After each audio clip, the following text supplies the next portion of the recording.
Boa tarde a todas e a todos. Estamos aqui de volta com Vamos Abraçar a Sexualidade com a temática adolescência, né? Como eu terminei o vídeo passado, é importante a gente enfatizar, né, que quando você deixa a infância e entra na pré-adolescência com a mudança dos hormônios, com a mudança, né, emocional, psicológica, social, etc., as pessoas começam então a enveredar por novos elementos e a interagir de forma diferenciada. As crianças brincam entre si, mas são brincadeiras lúdicas, jogos, etc., sem ainda uma conotação de uma interação maior. Na adolescência, você deixa aquele mundo, deixa aquele universo infantil, não é? E começa a se relacionar numa amplitude maior com as pessoas. Aí entram os grupos, as patotas, né? A comunicação mais interativa, porque o desenvolvimento cognitivo também é maior, e começa a se formar os grupos. Claro que nós refletimos toda uma estrutura de formação, né? Quando criança nós não tínhamos um eu próprio, então é evidentemente que o outro é quem significava um aporte, segurança e interação conosco. Depois a gente parte com o Winnicott colocava, né, para um eu e o outro, né, entra também, como Lacan falava, o estágio do espelho, e é evidentemente que com isso a gente começa a interagir melhor com o outro e começa a construir o nosso próprio eu. Né? Na terceira etapa, o Winnicott colocava, a gente já tem melhor estruturado e começa, claro que ainda é muito rudimentar, porque a socialização vai construindo essas ideias. Então, como nós somos elementos de uma cultura, a gente tem muitas semelhanças, né, entre o eu e o outro.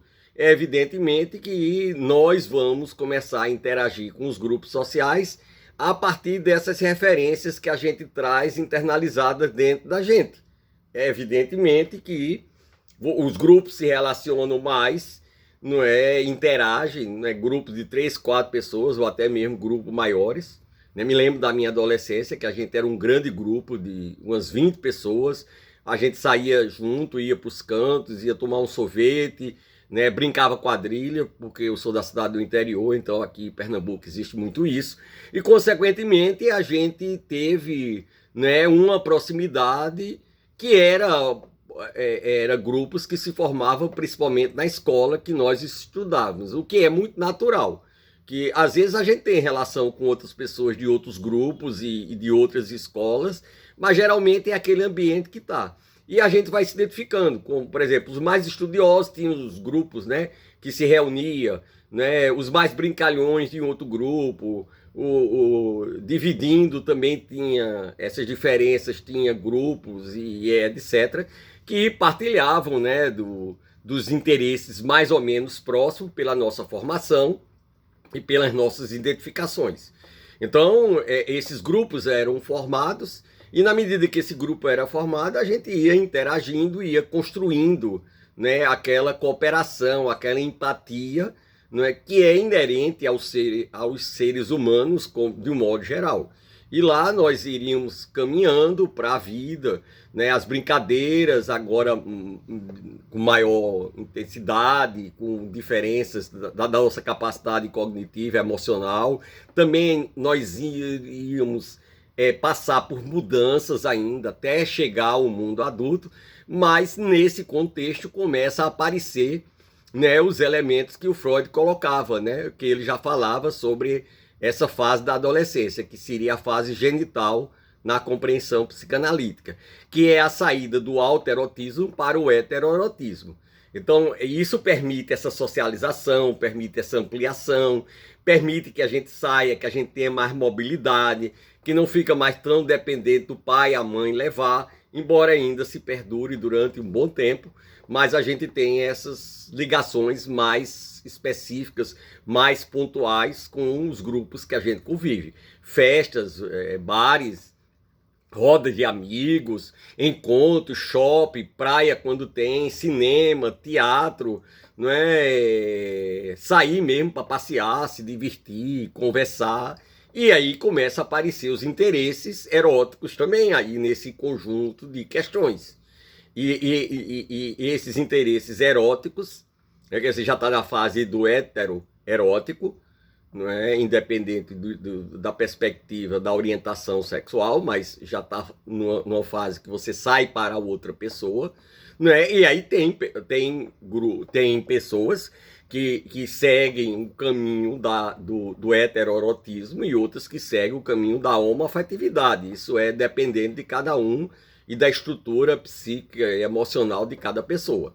Evidentemente que por ser uma fase de transição entre a infância e o mundo adulto, então ainda não se é, ainda não se é um adulto, mas também ainda não é mais uma criança. Então ocorrem muitos conflitos e muitas dúvidas e muitas inseguranças em relação aos nossos sentimentos e desejos. Mas eles vão existir, né, e vão passar a ser algo presente agora na nossa vida e, consequentemente, a partir desse momento, né, começa o rolo, ficar, o namoro, etc. Então isso depende muito de cada grupo, depende muito de cada casal, né, de cada pessoa, se estabelece um vínculo maior, um vínculo menor, mas evidentemente que esse erotismo é crescente, né? Quanto mais próximo do outro, da outra, isso vai crescendo e os nossos desejos existem, né? Alguns, né, lá para os 15, 16 anos, não é que não tem uma idade certa para o início da vida sexual. O que a gente precisa trabalhar, por isso que a gente precisa trabalhar muito a questão da educação sexual, para que o jovem entenda, não é, todas as questões que envolvem o compromisso e a responsabilidade. Porque pode aparecer uma gravidez não planejada e não desejada, pode aparecer uma infecção sexualmente transmissível, um HIV/AIDS, pode aparecer violência, pode aparecer abuso, né? Não que isso seja a temática central, mas todas essas coisas têm que ser postas. E quando você tem uma educação sexual, você tem condições de estar mais bem preparado para se defrontar. Ou seja, eu escolho a hora e o momento que eu quero iniciar minha vida erótica sexual. Então é uma coisa com responsabilidade, com compromisso. Não adianta a gente querer tapar o sol com a peneira e dizer que isso não existe. Existe e está aí no mundo. Não é à toa que a gente tem os vários casos de gravidez, de HIV/AIDS, etc., que são aí divulgadas no mundo o tempo todo. Então, consequentemente, quanto maior responsabilidade, quanto mais desenvolvimento emocional, afetivo, quanto menos repressão, quanto menos tolimento, quanto menos a gente recalca, né, pelas pressões sociais e familiares a nossa vida erótica, a nossa sexualidade principalmente, menos casos de problemas nós vamos nos deparar na vida cotidiana. E as pessoas vão ter mais responsabilidade, vão estar muito mais bem preparados. Prova disso é que mostra que o índice de gravidez na adolescência cai assustadoramente quando diminui, quer dizer, diminui a gravidez, quando essas pessoas têm mais escolaridade, mais conhecimento e se envolvem em outros aspectos.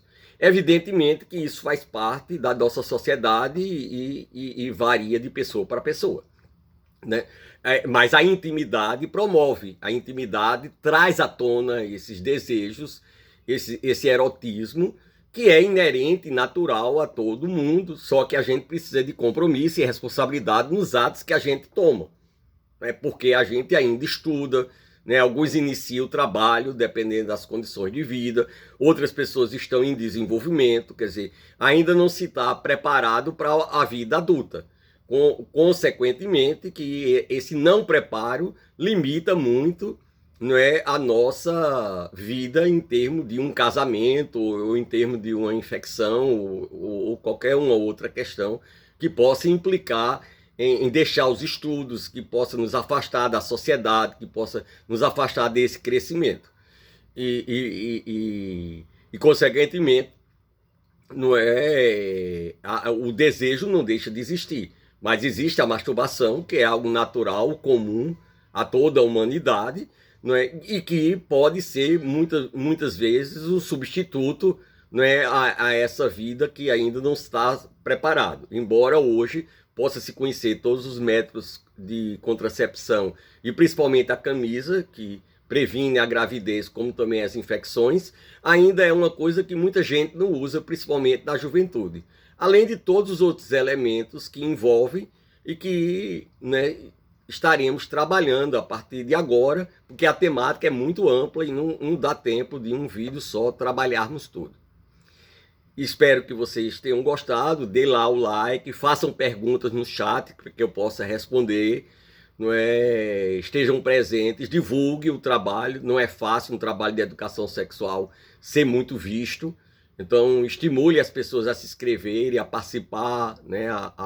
A estarem num programa que é semanal e que eu estou sempre aqui, né? Esclarecendo e trazendo as temáticas para vocês. Um beijo no coração de todas e todas.